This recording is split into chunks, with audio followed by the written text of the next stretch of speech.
Ok, sí, ahora sí, vamos a hablar de endocrino. Creo que este es el tema por excelencia que más les ayuda a entender la fisiopato. O sea, yo les podría asegurar que a partir de aquí fue el momento del curso de fisiopato, el normal, el que tomé con Pablo, fue el momento donde de verdad empecé a entender cuál es la dinámica. Porque endocrino te refleja muy sencillo lo que tienes que entender. Por ejemplo, en endocrino tú aprendes cómo funciona la hormona tiroidea y es muy sencillo entender que en la fisiopato tienes dos escenarios, o la hormona tiroidea está aumentada o la hormona tiroidea está disminuida. Y simplemente tienes que calcular o imaginar como, oye, si la tiroides se encargaba de hacer el metabolismo, entonces si no tengo tiroides va a haber poco metabolismo. Y si tengo demasiada tiroides va a haber mucho metabolismo. Y entonces ahí es donde verdaderamente entiendes lo sencilla que puede llegar a ser la fisiopato, donde solamente tienes que modificar la fisiología y lo demás sale solo. Cuando yo vi respiratorio no entendí muy bien a qué se refería el doctor. Cuando vi presión arterial tampoco. Cuando vi choque tampoco. Cardio tampoco. Pero cuando llegamos a este tema fue cuando de verdad empecé a entender y todos los temas que siguieron fueron más amigables. Porque aquí es donde entiendes que lo único que tienes que hacer es sumar y restar, subir y bajar a la fisiología que ya conoces, añadirle un detalle y bueno, vamos a ver qué ocurre si le pongo este detalle aquí. Yo creo que esta es una clase muy sencilla porque si conocieron bien la fisio de endocrino, lo demás sale solito. De verdad que les puedo asegurar que sale completamente fácil. Pero bueno, para su pretest, para el pretest de fisiopato de endocrino, cuando lo presenten, todavía les falta. Ahí sí tienen que ver todas las hormonas que existen, todas las glándulas. Tienen que ver hipófisis, tienen que ver tiroides, paratiroides, vitamina D y su metabolismo del calcio. Tienen que ver también suprarrenal, páncreas un poquito, aunque no tanto la parte de diabetes, porque va aparte. El punto es que tienen que ver todas y les van a preguntar todas en su pretest. En el examen final, según les preguntan las que les tienen puesto en la planeación. Por ejemplo, estuve revisando las planeaciones y veo que las que más les suelen preguntar son problemas de la tiroides, problemas de la corteza suprarrenal y a veces les preguntan de la ADH o alguna otra.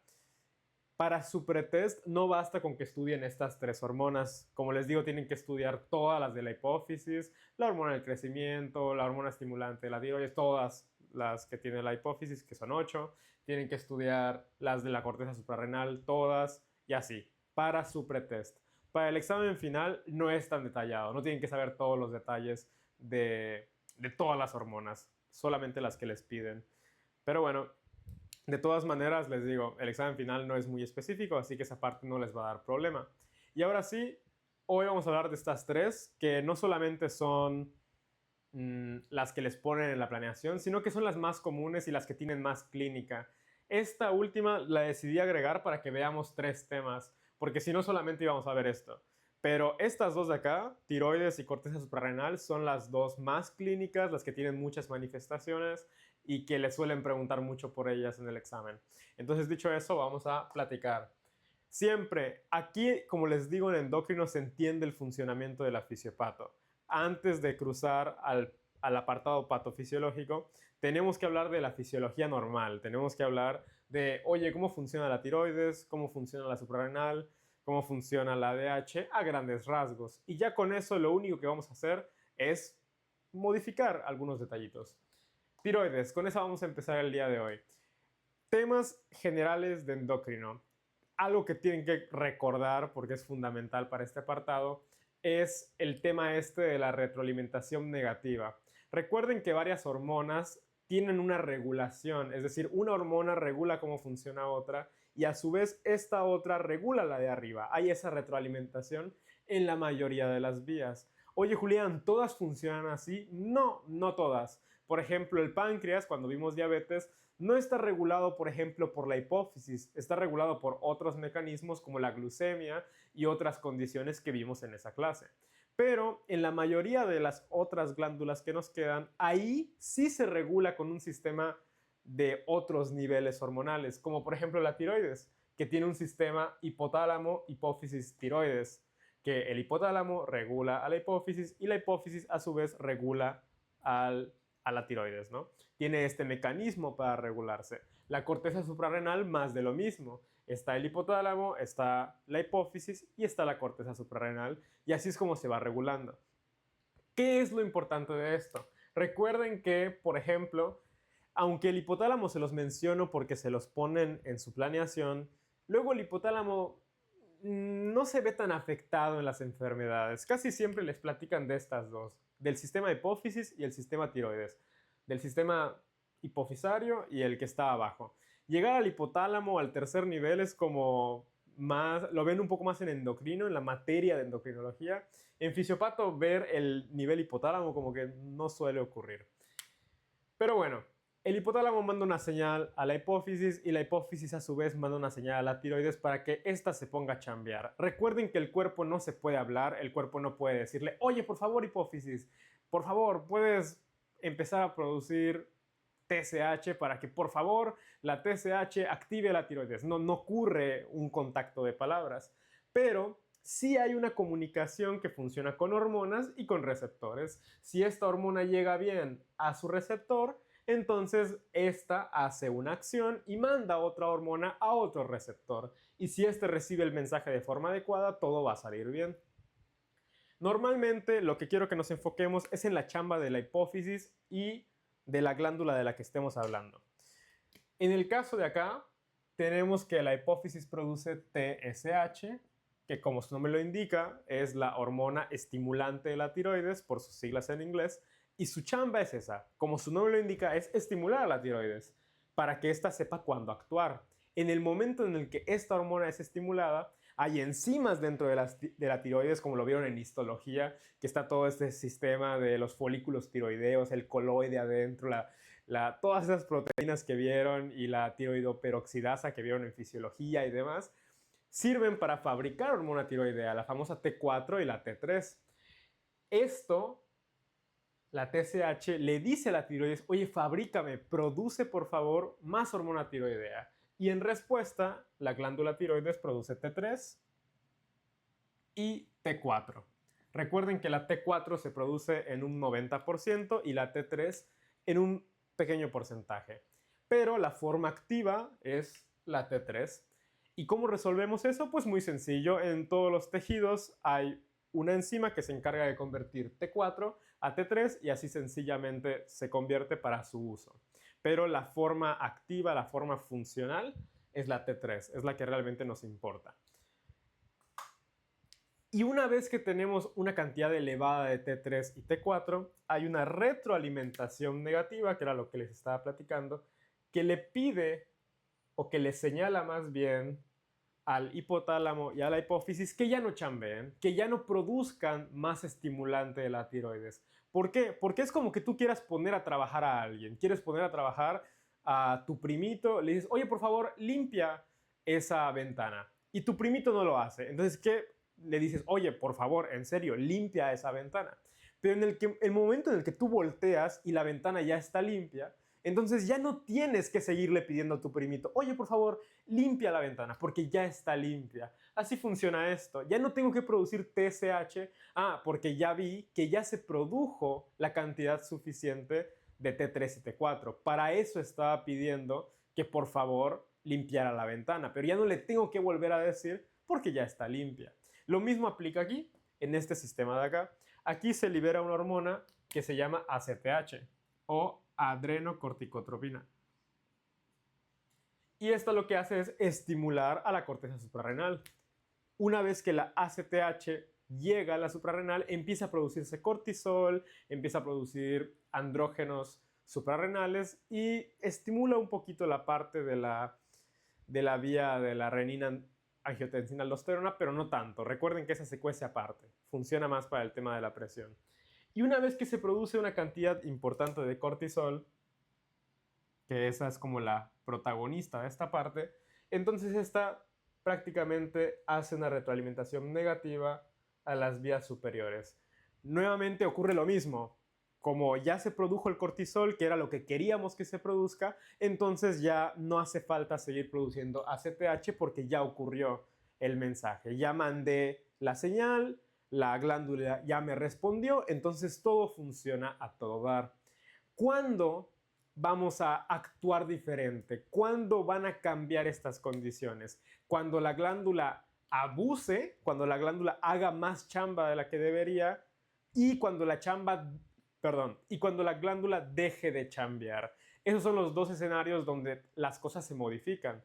Puede ser que la glándula se afecte y entonces puede ser que tú le digas a tu primito, oye, limpia la ventana, oye, limpia la ventana, oye, limpia la ventana, pero puede ser que tu primito esté desmayado y esté así, y por eso no la limpia. Entonces, aunque tú le digas muchas veces, oye, por favor, limpia la ventana, no la va a limpiar porque no está consciente, o sea, no está funcionando. O puede ser que no le tengas que decir nada nunca y tú le dejes de pedir que limpie la ventana porque ya lo hizo, todo el tiempo lo está haciendo, todo el tiempo la está limpiando. Y es como, oye, deberías descansar, y la sigue limpiando, y la sigue limpiando. Entonces, eso es lo que puede ocurrir. Esos son los dos escenarios en endocrino. O la glándula chambea muchísimo y hay un exceso de esa glándula, o la glándula chambea muy poco y hay poquísimo de esa glándula, poquísimo de esa hormona. Y con eso solamente vamos a sacar las ideas de cada una de ellas. Pero este mecanismo, aunque es básico y lo ven en fisiología bastante, sí necesito saber si les quedó claro porque prácticamente eso es endocrino. Y si entendieron eso, van a entender todo lo demás.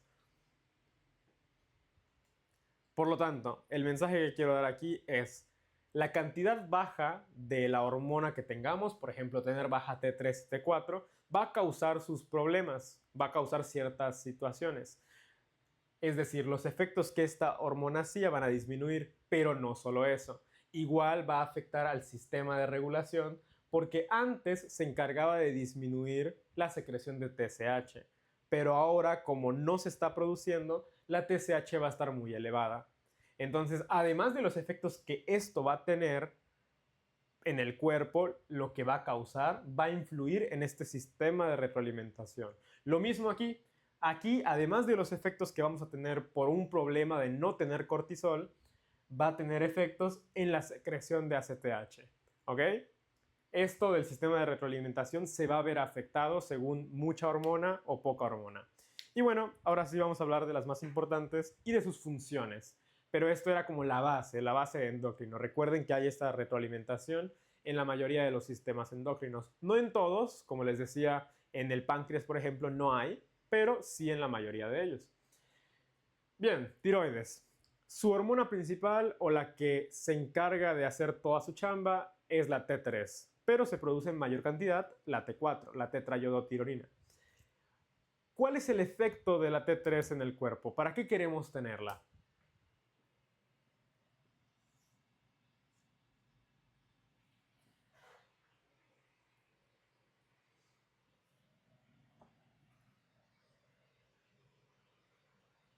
Hola.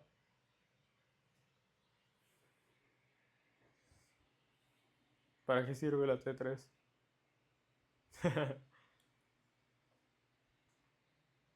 Bueno, la palabra más sencilla es para todo, porque prácticamente es la reguladora del metabolismo.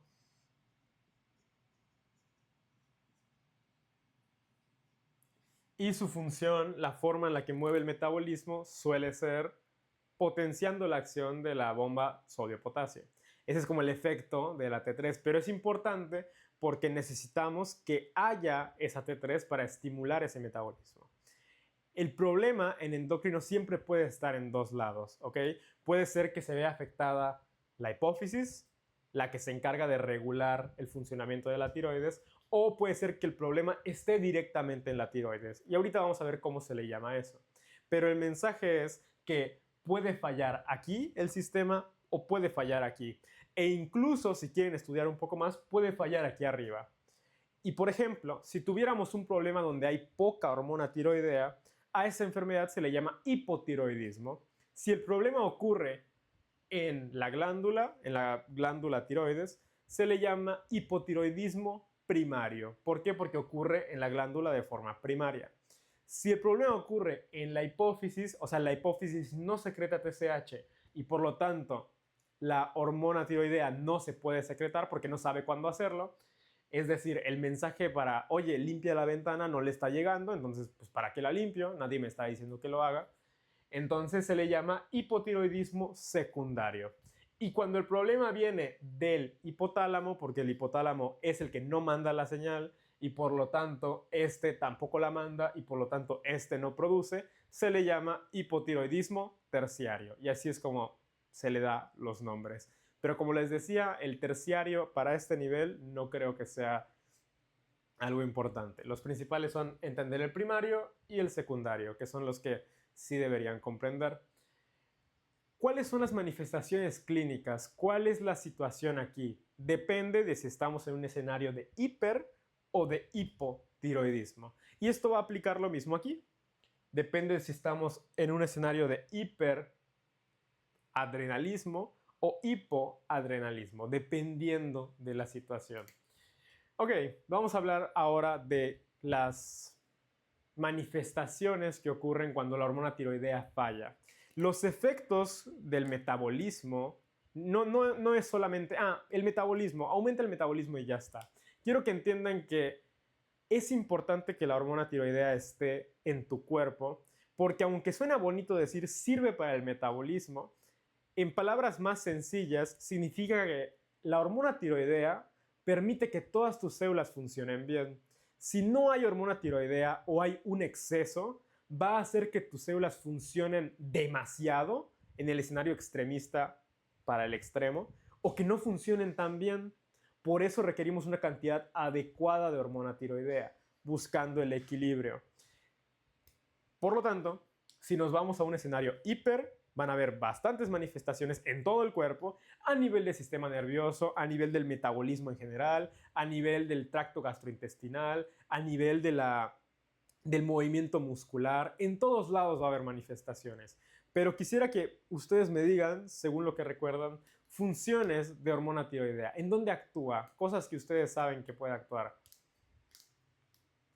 Ya les dije que en todo el cuerpo.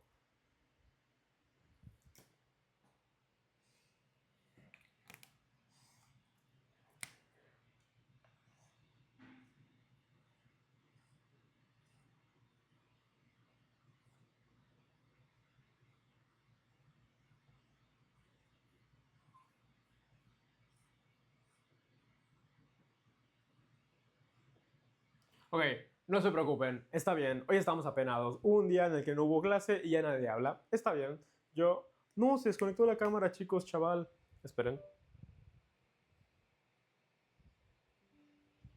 Esperen un segundo. Ja, ja, ja.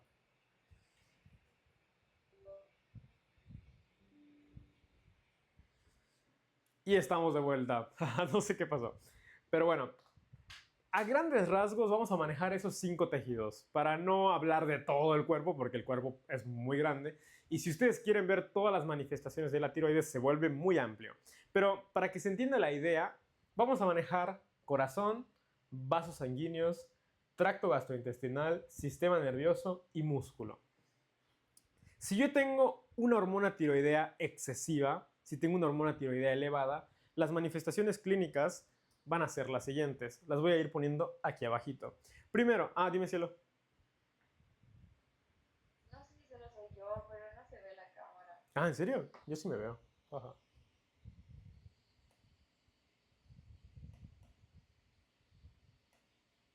¿Ya se ve o todavía? Yo aún no lo veo. Ok, dame un segundo. ¿Y los demás? No, tampoco la veo. Ok, Veo. ahora. Ya. Ok. Es que yo sí me veía. O sea, desde el Teams sí me veía, por eso no lo había cambiado. Pero bueno, estos fueron los órganos que les dibujé. En la grabación, cuando se suba, ahí sí se ve bien, porque se está grabando la cámara directamente. Pero bueno, estos son los 5 órganos de los que les hablaba, a grandes rasgos, y con eso vamos a ir hablando. En un escenario donde tenemos el metabolismo aumentado en cada uno de estos, vamos a platicar qué es lo que puede ocurrir. Primero, a nivel del corazón, si tengo una hormona tiroidea elevada, vamos a jugar, como les digo, en este de aquí, que este lado va a ser el escenario del hipertiroidismo. ¿Cómo creen que esté el corazón? ¿Cómo creen que esté la frecuencia cardíaca? ¿Cómo creen que esté esa parte? Aumenta el gasto cardíaco, ¿no? Aumenta el gasto cardíaco. ¿Y cómo crees que se manifiesta en tu paciente eso?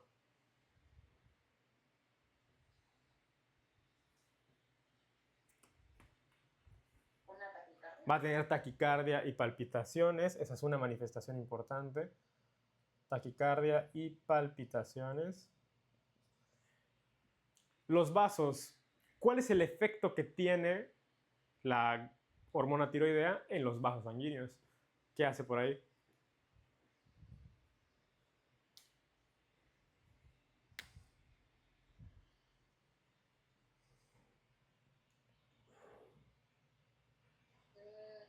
No estoy segura, pero los dilata.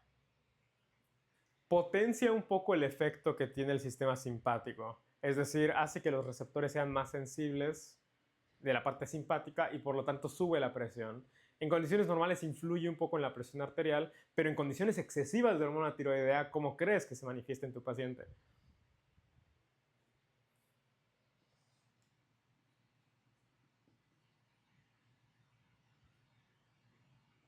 Vasoconstricción. ¿Y eso cómo se llama? ¿Qué enfermedad tiene los vasos fuertes? Hipertensión. Hipertensión. Esta, les pregunto, ¿creen que sea una causa de hipertensión primaria o de hipertensión secundaria? Según lo que vimos en el tema de hipertensión. Secundaria, porque si tú quitas el hipertiroidismo, si lo corriges de algún modo, la hipertensión desaparece. En cambio, la hipertensión primaria era la que veíamos que ocurre cuando tienes malos hábitos, cuando hay consumo de tabaco, aumento de la edad, y es esa hipertensión multifactorial. Esta hipertensión es una de las hipertensiones secundarias, y cuando el paciente tiene hipertensión y manifestaciones que ahorita vamos a poner, puede ser que la causa sea hipertiroidismo. Si tú corriges el hipertiroidismo, la hipertensión desaparece. Bueno, continuamos. En el tracto gastrointestinal, ¿qué crees que ocurra si aumenta el metabolismo y el funcionamiento de las células?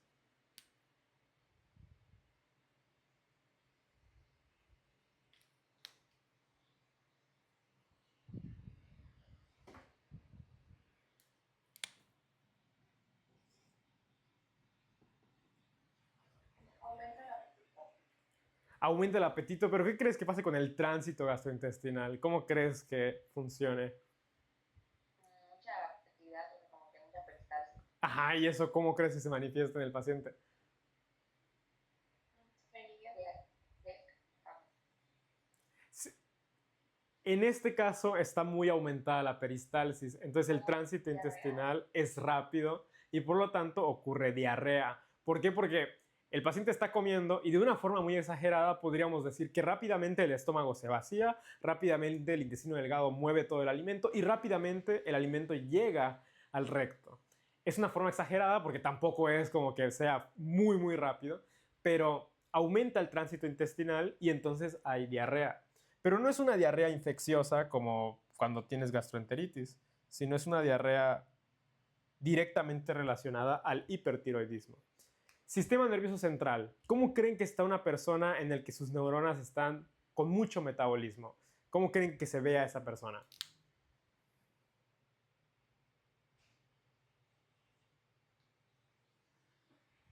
ansiosa.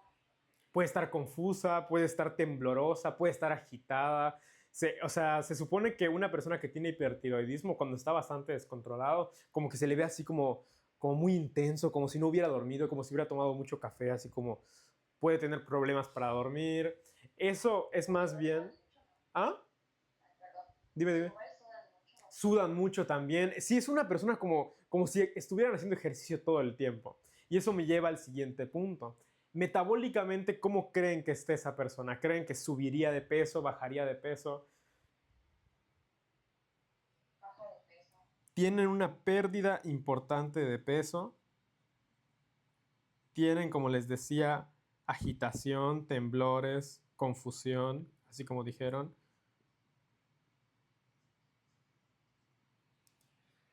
Se sienten cansados porque todo el tiempo están muy, muy activados. Sus ojos se supone que se salen como si estuvieran así, como hacia la periferia, a eso se le llama exoftalmos o ojos hacia el exterior, y tienen estas manifestaciones como si estuvieran así muy, muy prendidos, ¿ok?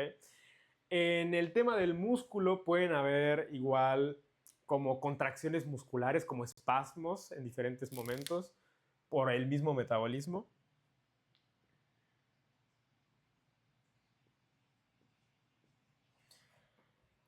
Y la pérdida de peso ya la mencionamos. Otra cosa, si constantemente están haciendo metabolismo, ¿cómo creen ustedes que perciban el ambiente? ¿Creen que van a sentir frío o van a sentir calor?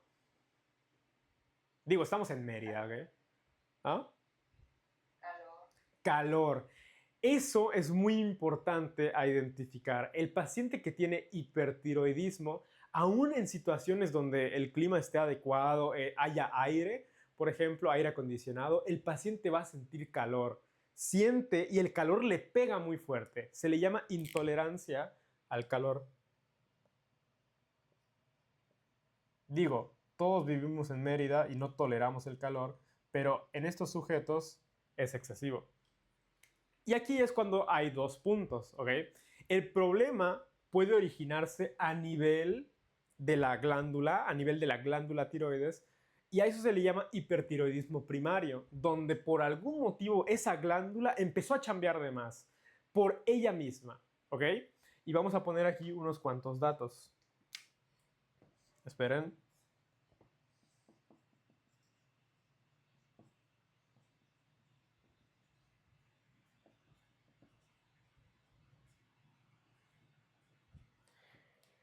Ahora sí. En el hipertiroidismo primario hay muchas causas por las que esa podría ocurrir. Nada más se las voy a mencionar de forma general para que ustedes se imaginen los escenarios, pero no tienen que aprenderse los nombres de esas enfermedades.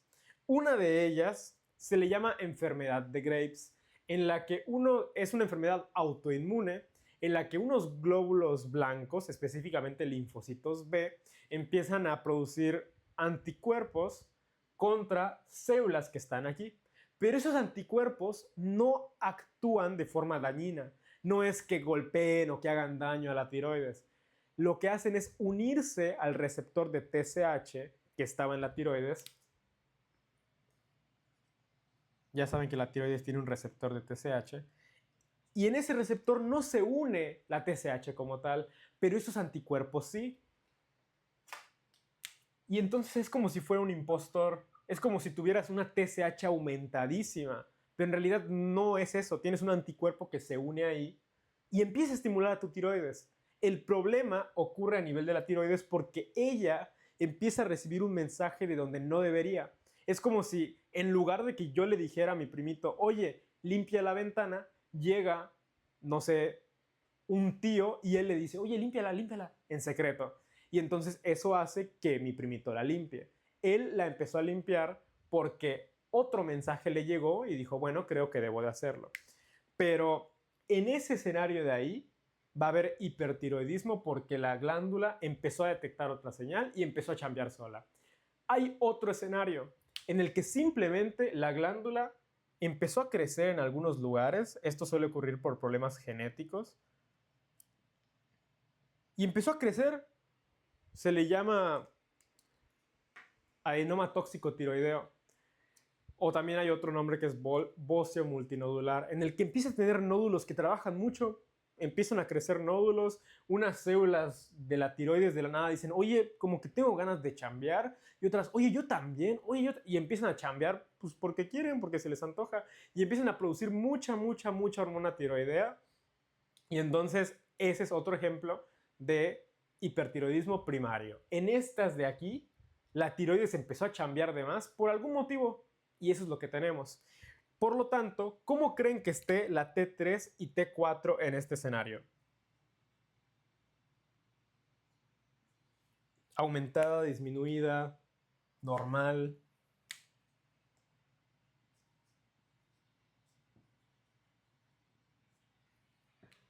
¿Qué creen ustedes?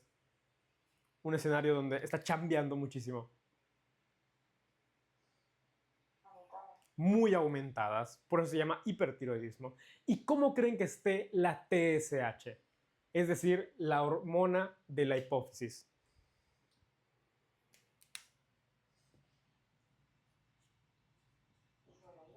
¿Por qué disminuida?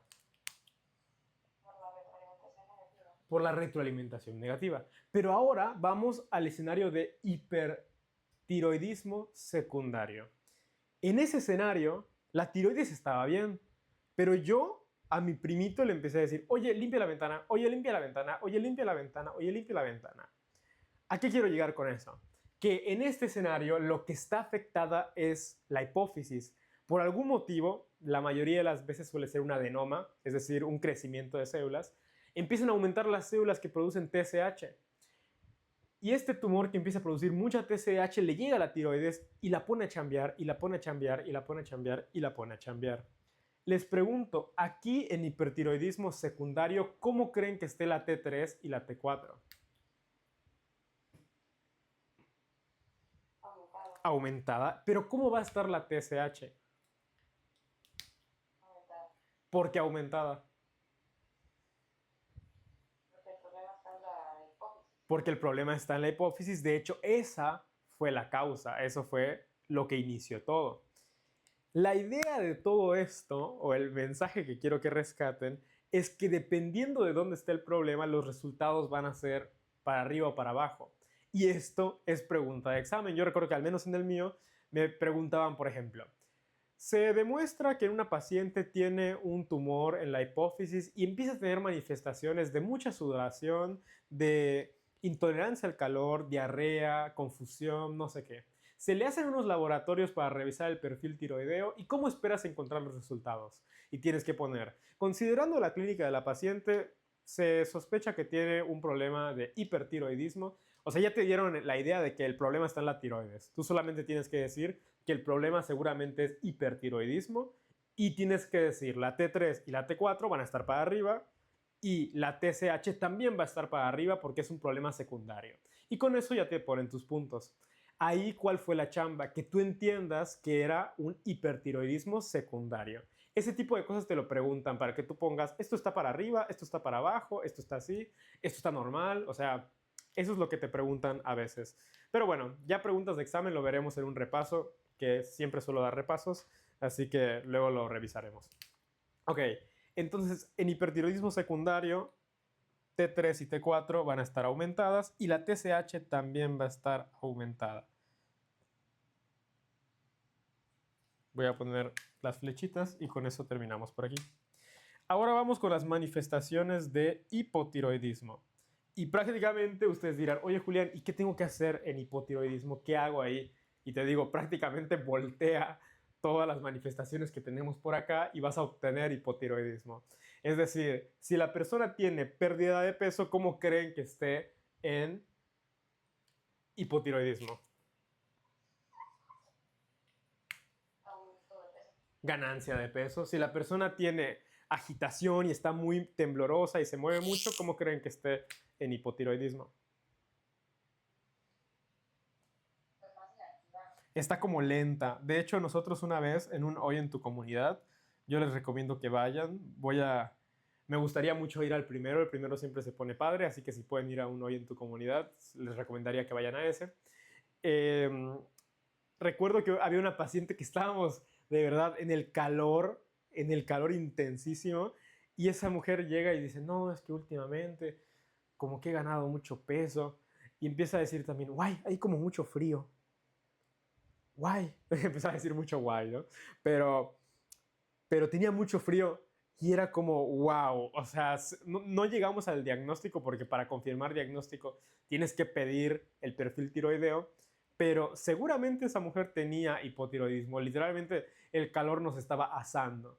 Entonces, ese dato es importantísimo, pero lo que dijo Cielo, que no tiene nada que ver, es que también, además de tener intolerancia al calor, esta paciente, perdón, intolerancia al frío, porque en este caso tenía mucho frío. En este caso la paciente estaba muy lenta, hablaba así despacito, te decía, no, sí, es que he ganado peso, ay, hay mucho frío, o sea, como que se alentan, a eso se le llama letargia, como que simplemente están lentos, están como idos, están medio perdidos. Entonces, ahí no están tan agitados, no están temblorosos, pero sí están lentos.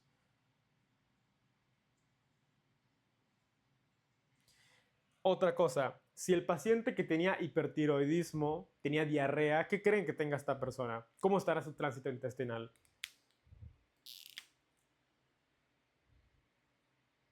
Estreñimiento. Tiene estreñimiento. ¿Por qué? Porque su tránsito está disminuido. ¿Cómo creen que esté su frecuencia cardíaca? Disminuido. Por lo tanto, tiene bradicardia.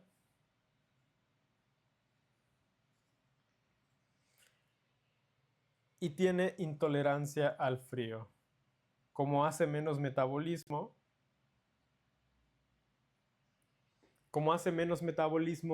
que antes, entonces no produce tanto calor y aunque en el ambiente esté al tiempo, esa persona puede sentir que hay mucho frío. Y si de por sí tú la metes en un lugar frío, va a ser peor, no va a tolerar ese frío. Otra cosa es que en el músculo aquí habían como espasmos, en este puede haber algo que se llama miopatía, en el que el músculo como que se lastima.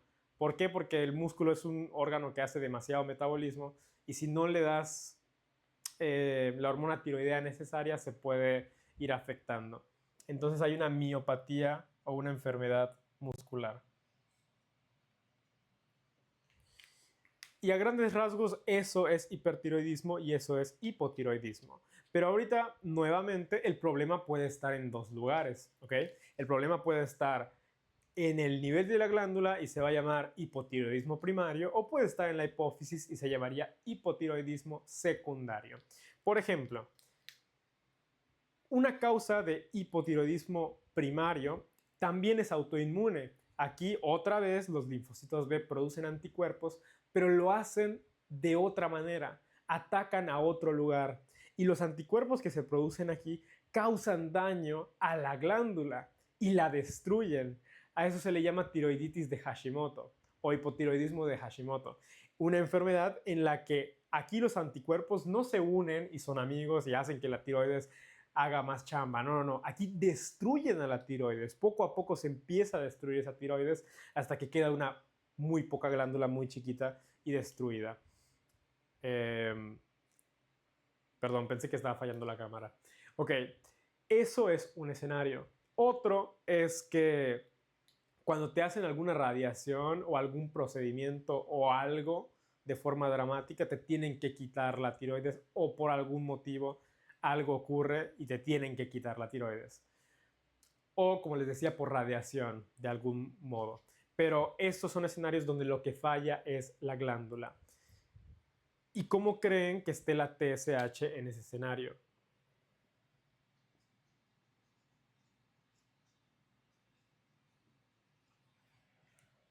Por ejemplo, como les decía, mi glándula se está destruyendo. ¿Cómo está mi TSH y cómo está mi T3 y mi T4? La TSH está aumentada y la T3 y T4 disminuida. La T3 y T4 están disminuidas, por eso es hipotiroidismo, y la TSH aquí está aumentada. ¿Por qué? Porque no se está produciendo la cantidad suficiente y entonces, bueno, se produce más. Y ahora en el otro escenario tenemos el escenario de la hipófisis, en el que el problema está en la hipófisis. Se le llama hipotiroidismo secundario. Y en el escenario secundario tenemos la TSH disminuida y la T3 y T4 disminuida como respuesta. Es decir, en este escenario, la hipófisis es la que no está produciendo la señal y por lo tanto no puedo producir T3 y T4 en cantidades normales. ¿Cuándo ocurre esto, Julián? Bueno, a veces hay tumores a nivel de la hipófisis que crecen y empiezan a destruir otras células. Por ejemplo, que tengas un tumor de la hipófisis de células que producen prolactina. A eso se le llama prolactinoma. Ese prolactinoma puede crecer y empezar a dañar a las células tirotrofas que producen TSH y entonces disminuye mágicamente la TSH que producía la hipófisis. No sé si me explico. Tu hipófisis tiene un tamaño y ese tamaño se empieza a ocupar solamente por células lactotrofas, entonces el tamaño que quedaba para las otras, para las de la tiroides, ahora disminuye y prácticamente tu hipófisis solo sirve para producir las células lactotrofas, ¿ok? No sé si queda clara esa idea, pero la hipófisis se enfoca en solo una chamba por un problema que tiene y ya no produce las demás. Y entonces causa hipotiroidismo secundario. Ese es otro escenario que tienen por ahí. Dudas con lo que acabamos de ver, todas las enfermedades en endocrino funcionan así. O el problema está acá o el problema está acá, en la hipófisis.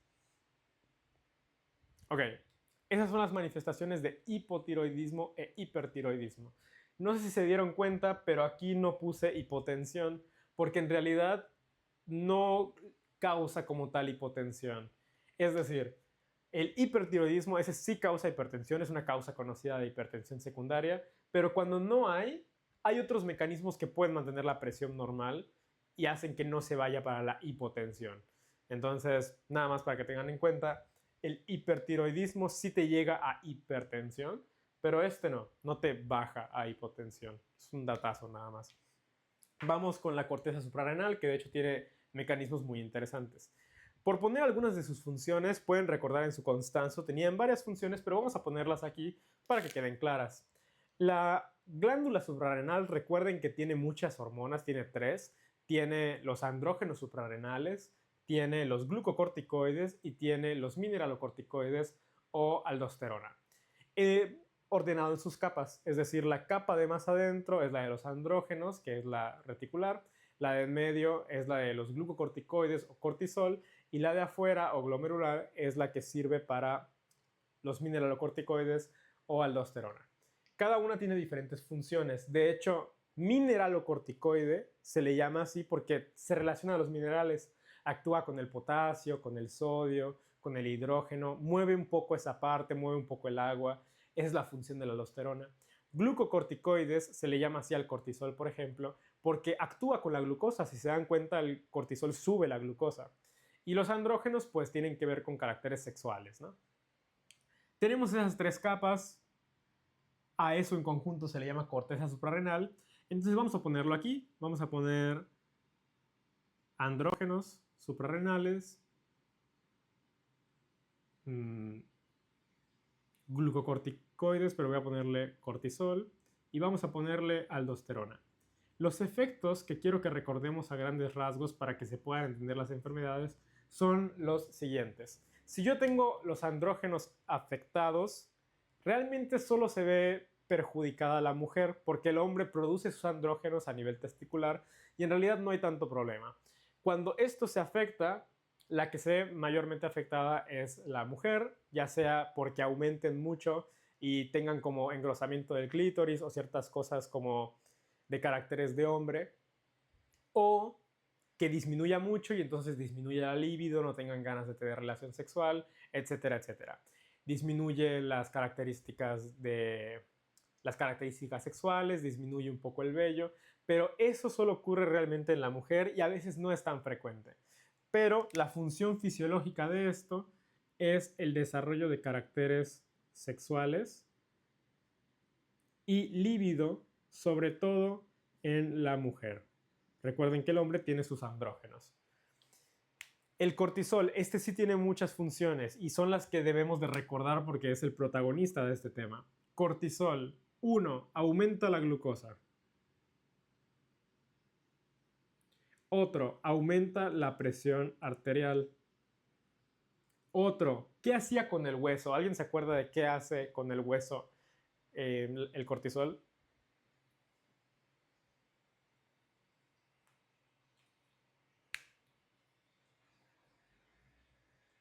Era que lo destruye, ¿no?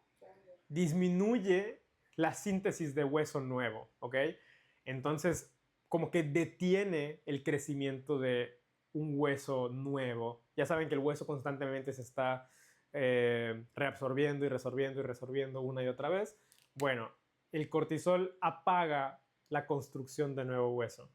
Entonces vamos a ponerle acá, baja como el hueso, por así decirlo. ¿Cómo actúa a nivel del sistema inmune? ¿Qué hace?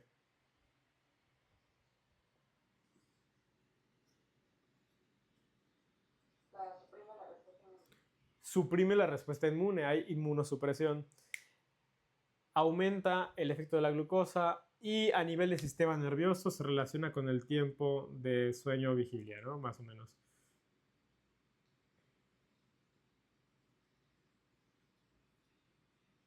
Realmente hay algunas otras funciones por ahí, como que igual regula un poco la actividad muscular y otras funciones que sirven para el estado de peligro o el estado de estrés, pero vamos a manejar esas que son como las principales y las que nos van a servir. Y la aldosterona. La aldosterona tiene 3 efectos principales, esos son sus efectos. Alguien que me los quiera recordar, si no, yo se los digo.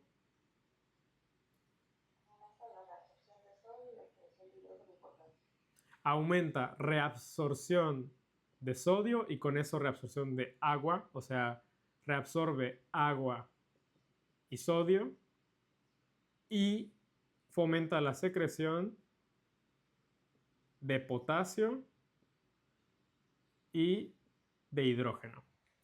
¿Qué significa eso, Julián? Que una persona que tiene muy poca secreción de aldosterona, por ejemplo, va a orinar mucho más sodio y mucho más agua, por así decirlo, y se va a quedar dentro de ella más ácido y más potasio. Va a estar en un estado de hipercalemia o hiperpotasemia y también va a tener esta parte de acidosis metabólica.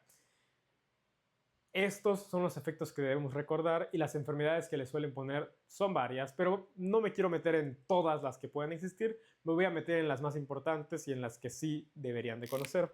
Una de ellas es el famoso síndrome de Cushing.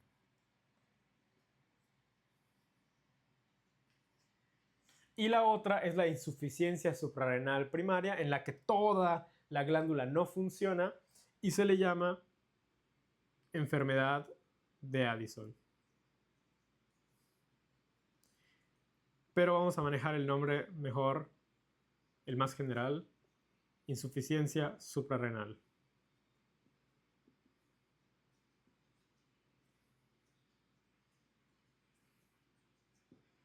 ¿Ok? Insuficiencia suprarrenal y síndrome de Cushing. Esperen. Ok. El Cushing tienen que entender que funciona un poco aparte. Uy, se me está lagueando. Funciona un poco aparte a todas las de endocrino. Y quiero preguntarles a ver si con lo que ya conocen de la vida y de la medicina pueden decir por qué. ¿Por qué el Cushing creen que tiene un factor diferente a las enfermedades? No sé qué han escuchado del Cushing, pero bueno, a ver qué piensan.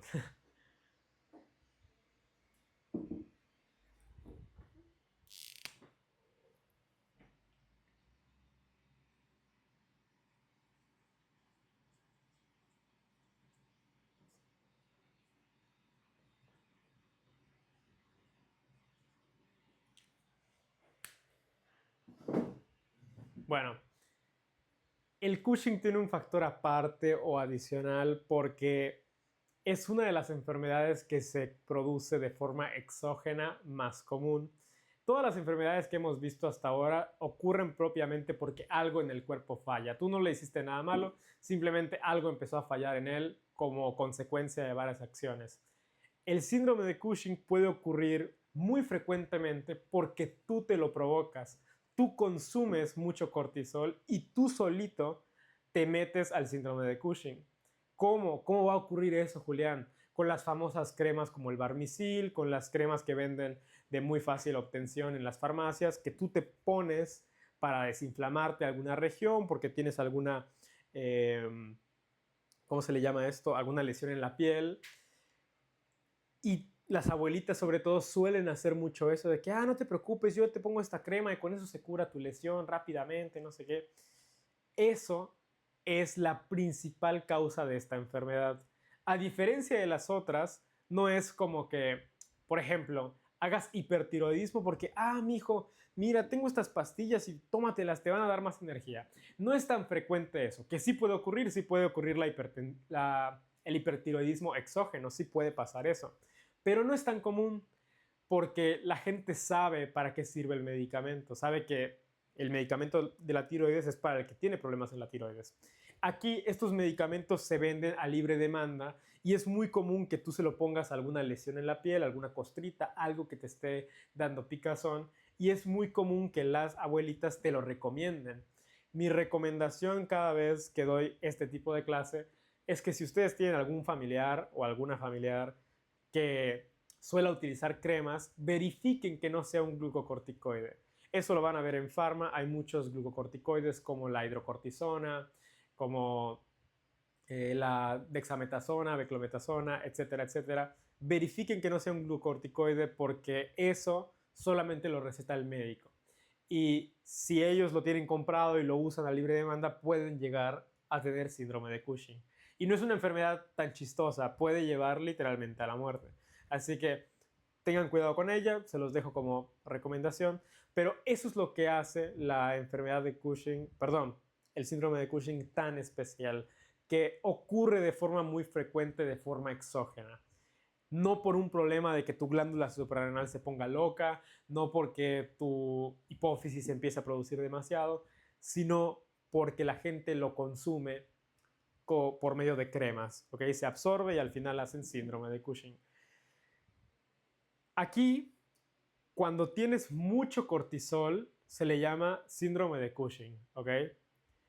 A la enfermedad de tener mucho cortisol de forma primaria, lo que se está produciendo es mucho cortisol.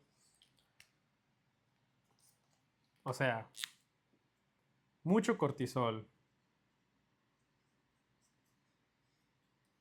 y poco ACTH y mucho cortisol y poco ACTH, a esto de aquí se le llama síndrome de Cushing. ¿Qué está ocurriendo aquí? En el exógeno, una persona consumió, por medio de cremas, perdón, consumió mucho cortisol y eso hizo que su ACTH baje, ¿ok? A eso se le llama síndrome de Cushing. Otro posible escenario, la persona tiene un tumor en alguna glándula suprarrenal y ese tumor produce mucho cortisol y a eso se le llama también síndrome de Cushing. Cuando el problema es secundario, cuando la hipófisis es la que empieza a producir mucho ACTH y tienes ACTH elevada,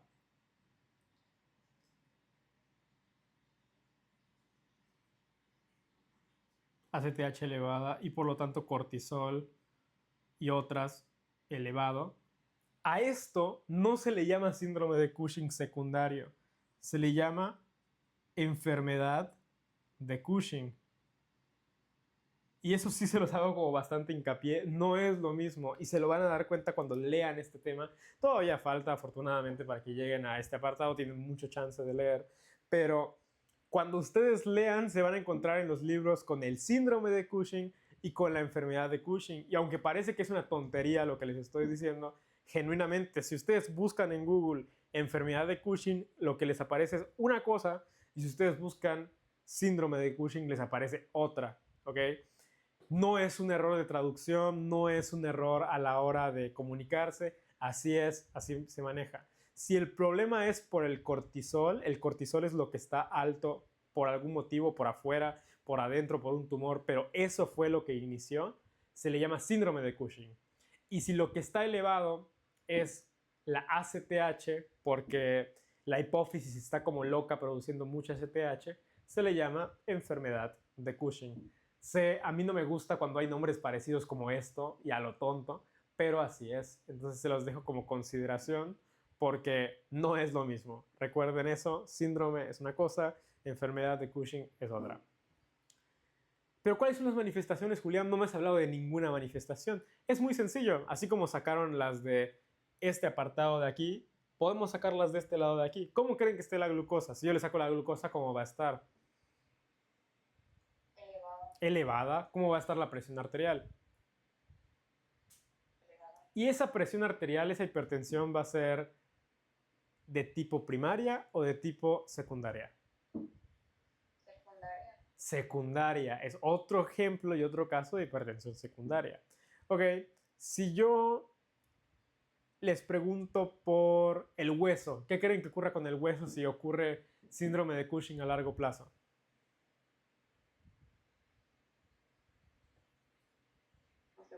Osteoporosis, efectivamente. ¿Qué creen que ocurra eh, si tengo síndrome de Cushing con mi sistema inmune? Te enfermarías a cada rato y te pueden dar infecciones fuertes que en condiciones normales no te darían porque estás inmunosuprimido.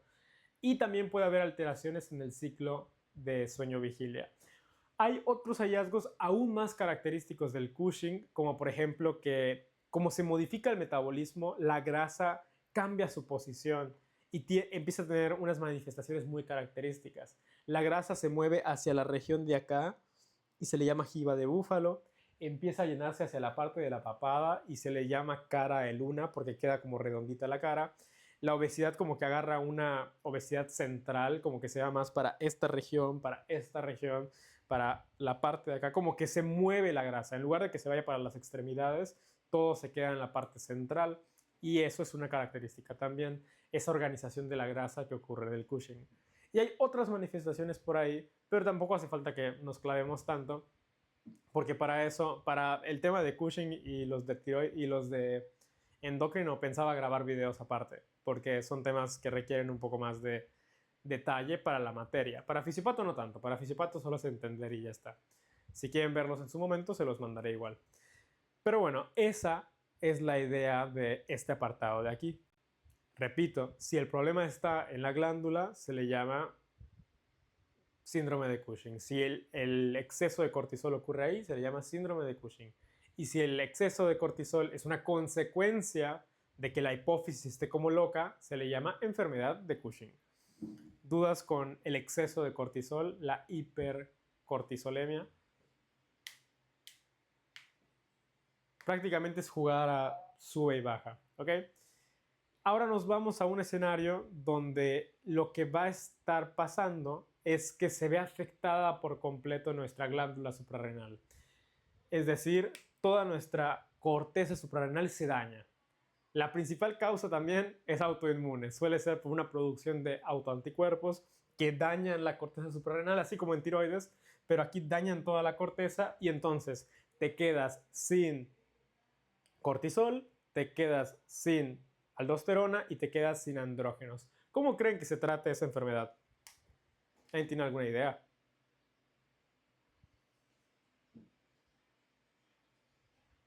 Pues en el caso de cuando te quedas sin los corticosteroides, la doctora Iliana nos había dicho que se inyectaba de forma exógena. Prácticamente en toda enfermedad endocrina, de forma muy sencilla, te sustituyen las hormonas. Es decir, si te quedaste sin cortisol y te quedaste sin aldosterona, te damos nosotros las hormonas, pero en forma de fármaco. ¿Por qué? Porque no las produces. Lo mismo en tiroides, si te quedas sin hormona tiroidea, pues te tomas literalmente levotiroxina, ese es el tratamiento. Pero bueno, así es como funciona endocrino, por eso es tan sencilla y tan fácil y tan bonita. Pero bueno, en el caso de la insuficiencia suprarrenal, ahorita estoy hablando específicamente de la que ocurre a nivel primario. Ahí sí se llama primario, secundario, terciario, así normal. Ahí no hay nada de enfermedad suprarrenal o síndrome suprarrenal, no, ahí no hay esos nombres. Aquí funciona igual. La insuficiencia suprarrenal primaria se va a ver afectada la aldosterona. ¿Y qué creen que tenga como manifestaciones eso? Si tengo la aldosterona disminuida porque no hay células que la produzcan, ¿cómo creen que se manifieste? ¿Cómo va a estar su potasio en sangre? Hiperpotasemia. Hiperpotasemia porque no lo puedo sacar. ¿Cómo va a estar el ácido? Aumentado. Va a tener acidosis metabólica y va a tener una mayor liberación de sodio en la orina, es decir, va a tener un sodio ligeramente bajo. No es como que lleguen a un grado bajísimo de sodio, bueno, sí, vamos a manejarlo así. Hiponatremia, ¿ok? Va a tener poco sodio en sangre. Y de hecho, esta manifestación, cuando sí se manifiesta, se supone que a los pacientes les da antojo de sal. Así lo pueden ver en algunas literaturas. En inglés es algo así como salt craving, como que les da ganas de comer sal porque la están botando en la orina. Entonces, así como en la diabetes están botando azúcar y les da ganas de comer porque están botando sus energías, aquí están botando su sodio y eso por algún motivo les da antojo de sal, antojo de sodio. Pero bueno, esa es una manifestación clínica. Recuerden, manifestaciones clínicas es lo que el paciente te demuestra, eso lo van a ver en semio, y manifestaciones de laboratorio son las que tienes que obtener por sangre, por orina o por alguna muestra. En el caso de estas de aquí, todo esto se obtiene de laboratorios. Eso lo tienes que sacar con laboratorio. Pero ver que el paciente tenga antojo de sal, eso es clínico, eso lo ves platicando con él. Eso es lo que ocurre si se afecta a la aldosterona. Si se afecta al cortisol,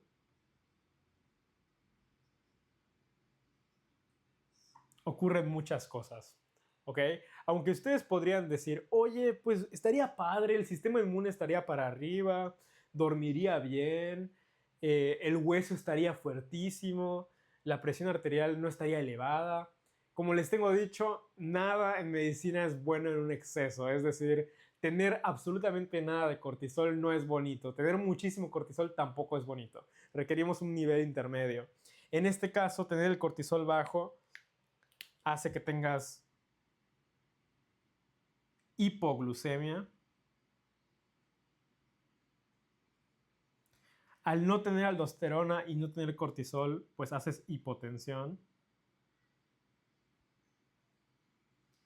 Y la mayoría de las afectaciones, aunque, no se puede ver. Bueno, no importa.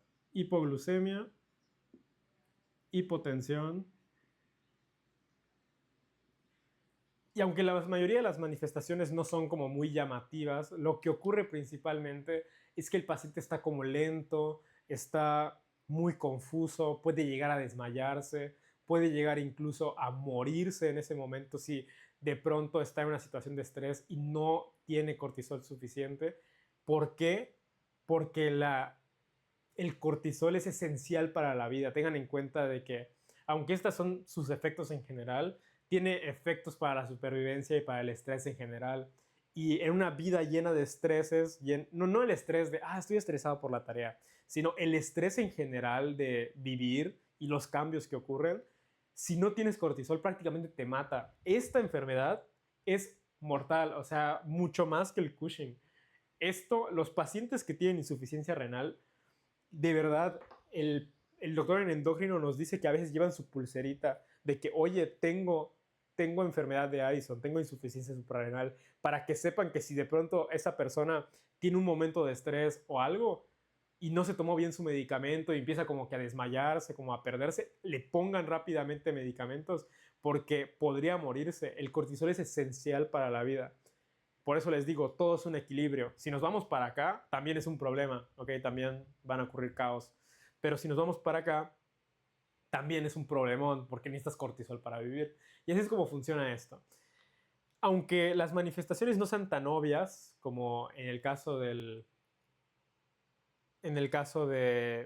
la aldosterona, el tener poco cortisol sí es un problema, sobre todo en esta parte de supervivencia que les digo. Que aunque no lo tengo puesto como una función de aquí, pues vamos a ponérsela. Recuerden que el cortisol sirve para la supervivencia en general, para el estrés, y si no la tengo, prácticamente no puedo sobrevivir. ¿Cuál es el tratamiento en este caso? Pues le damos una cantidad de cortisol parecida a la fisiológica y una cantidad de aldosterona parecida a la fisiológica, para que sea como una persona normal. Pero bueno, esto es importantísimo porque estas dos de la parte suprarrenal son vitales, ¿ok? La de acá causa incomodidades, si no la tratas, como toda enfermedad, puede llegar a la muerte, pero no son tan mortales como estas dos de acá, que si no las tratas, si no te das cuenta, va a ser un problema. Y en realidad esas eran las partes fuertes de la clase. Eso era como lo que teníamos que ver hoy. Voy a cerrar ya con este tema. Y este de aquí solamente lo vamos a ver muy rápido porque en realidad ya casi no se los preguntan y de hecho en el mío tampoco me lo preguntaron, pero nada más para que sepan que pueden ocurrir problemas en otras hormonas. Por último, ¿por qué creen que el síndrome de Cushing, sin importar si es por medicamentos o por un tumor, el síndrome de Cushing, donde el problema está en cortisol elevado. ¿Por qué creen que es un problema a largo plazo? ¿Por qué si lo dejo ocurrir causará la muerte? Es una pregunta que requiere un poco de análisis.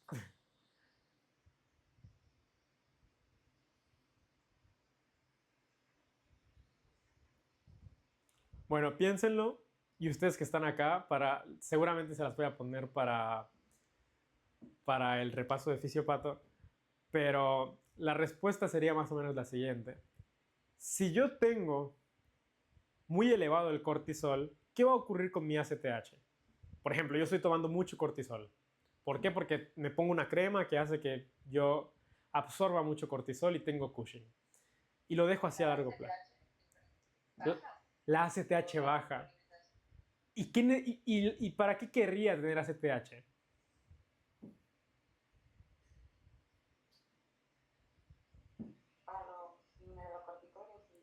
Para las otras dos, y no solo para eso, también para que recuerden que todas estas hormonas tiroideas tienen un efecto como trófico, como nutritivo, por así decirlo, para las células. Es decir, la TSH, por ejemplo, además de sus funciones de estimular, igual fomenta la nutrición y el metabolismo de las células tiroideas. La ACTH tiene un efecto trófico o regenerativo o nutritivo en las células de la corteza suprarrenal. Entonces, si yo quito la ACTH porque tengo mucho cortisol de forma externa, de forma exógena, ¿qué es lo que hago? Suprimo la ACTH, dejo de manejar la ACTH y ¿qué va a ocurrir con mis suprarrenales, con las que tengo dentro de mi cuerpo?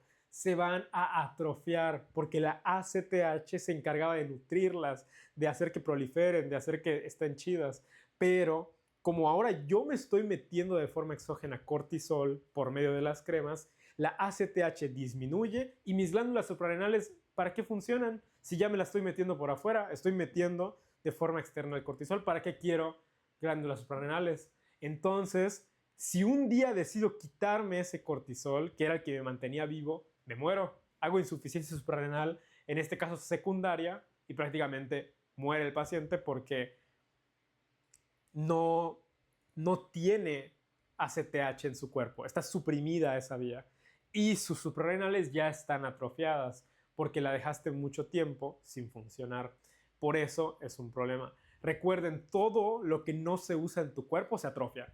El músculo, si tú no usas tu músculo, se atrofia. Si tú no usas tu cerebro, se atrofia. Todo lo que no se usa en tu cuerpo automáticamente se va a atrofiar. Y lo mismo ocurre, y esto ya es un fun fact, con los que toman anabólicos, con los que se meten esteroides y testosterona para quedar fuertes, los que hacen fisicoculturismo.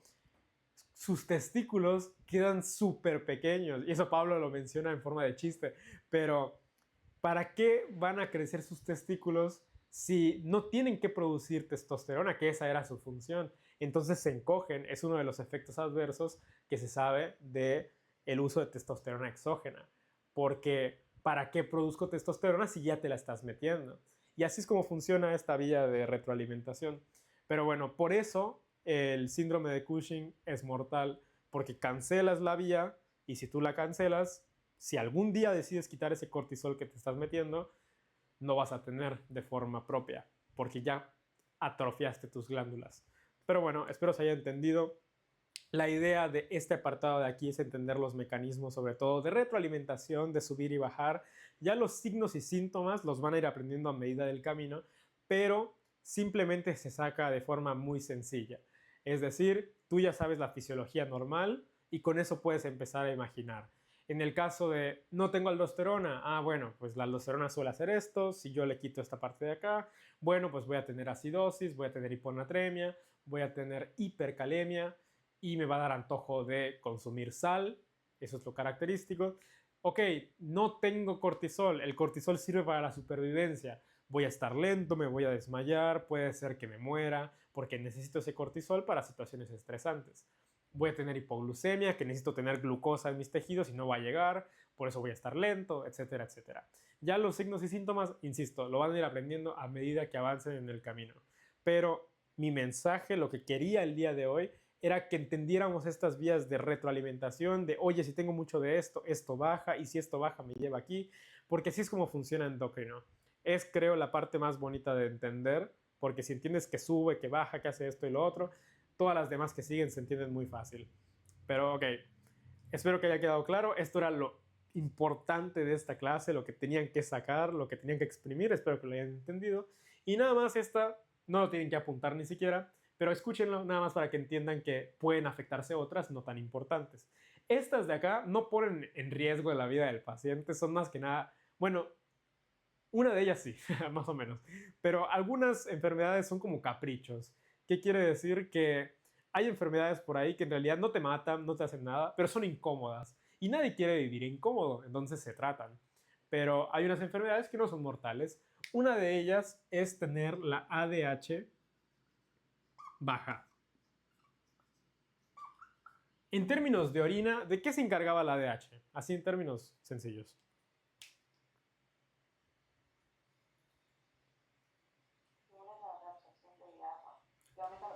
Aumenta la reabsorción de agua y ya. Y si tú tienes mucha ADH, reabsorbes mucha agua para no orinar tanto, como por ejemplo cuando, cuando tú tomas agua, entonces ya no requieres ADH y la ADH disminuye porque ya tomaste agua, tienes mucha agua, puedes orinar. Pero por ejemplo, cuando te vas a dormir, en ese momento hay un gran rato en el que no tomas agua y por lo tanto requieres mantener una adecuada ADH para retener agua en tu cuerpo. Por eso cuando te levantas y orinas, la orina que sale en la mañana está prácticamente amarillísima, incluso café en algunos pacientes. ¿Por qué? Porque su ADH está sacando todo el agua de esa orina, prácticamente es puro desecho en esa orina, no hay agua. ¿Cuál es el mensaje de esto? Mucha ADH hace que retengas orina, hace antidiuresis, y poca ADH o no tener ADH hace que orines, porque no puedes antidiureticar, o sea, no puedes quitar la orina y entonces orinas un montón. Y esas son las dos enfermedades que tenemos. Una de ellas, tener ADH baja, se llama diabetes insípida. Oye, Julián, ¿y por qué diabetes? ¿Tiene algo que ver con la diabetes, con la diabetes mellitus que vimos? No, no tiene nada que ver, pero se llama diabetes insípida y ahorita vamos a hablar por qué. Y hay otro escenario que se llama secreción inadecuada de ADH, en el que hay algunos tumores, como tumores pulmonares, y así que producen ADH, porque van a darse cuenta ustedes que cuando vean el tema de cáncer, las células cancerígenas luego son increíbles, o sea, son como una célula tuya, pero multiplicada al cuadrado y mejor, por algún motivo. Las células del cáncer están chetadas, prácticamente están OP. Por algún motivo tienen capacidades que tus células normales no pueden, pero ellas resisten el sistema inmune, producen cosas, o sea, están rotas, prácticamente tienen que nerfearlas porque están muy fuertes esas células. Algunas de ellas producen ADH y producen tanto que se le llama secreción inadecuada de ADH porque hay un montón. En esta de aquí, de forma muy sencilla, ¿cuál va a ser el problema? Que prácticamente orinas muy poca agua en este de acá. ¿Y cuál va a ser el problema en este? Que orinas demasiada agua. De hecho, así se hace el diagnóstico. Si tú revisas la osmolaridad plasmática de esta persona, va a tener muy poca osmolaridad plasmática porque está orinando todo. Pero si checas su orina, va a tener muchísima, perdón, va a tener, perdón, la regué. Aquí, si tú checas la osmolaridad, como tiene muy poca agua, su osmolaridad en sangre va a estar muy aumentada porque está concentradísima. Toda el agua que tienes en tu cuerpo la estás orinando. Y aquí la osmolaridad va a estar excesivamente diluida porque tiene un montón de agua. Es como si a tu café le pusieras 1 litro de agua y 2 granos de café. O sea, prácticamente esta orina es puro agua. Y el diagnóstico se hace así. Se hace revisando una orina en 24 horas. Le pides al paciente, oye, orina, recolecta tu orina 24 horas.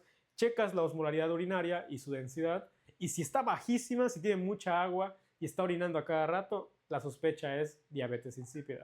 Esta suele ocurrir porque a veces por radiación la neurohipófisis se daña y entonces dejas de producir ADH y el paciente orina un montón.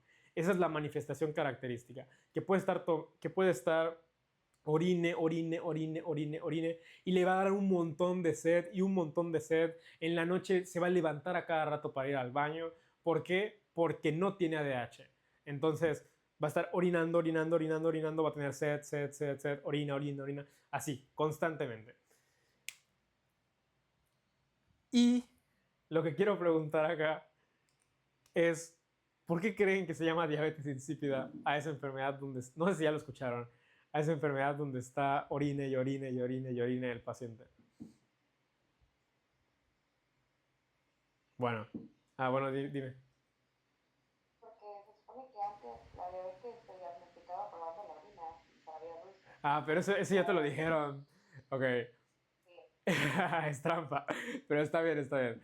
Justamente así como nos estaban diciendo, la diabetes se supone, cuentan, que cuando tomaban la orina para hacer el diagnóstico de diabetes, si el paciente tiene diabetes mellitus, que es donde orinas prácticamente glucosa, se supone que esa glucosa excesiva en la orina hace que tu orina sepa a miel, por eso se llama diabetes mellitus, porque, de que orinas miel, ¿no? Orinas azúcar.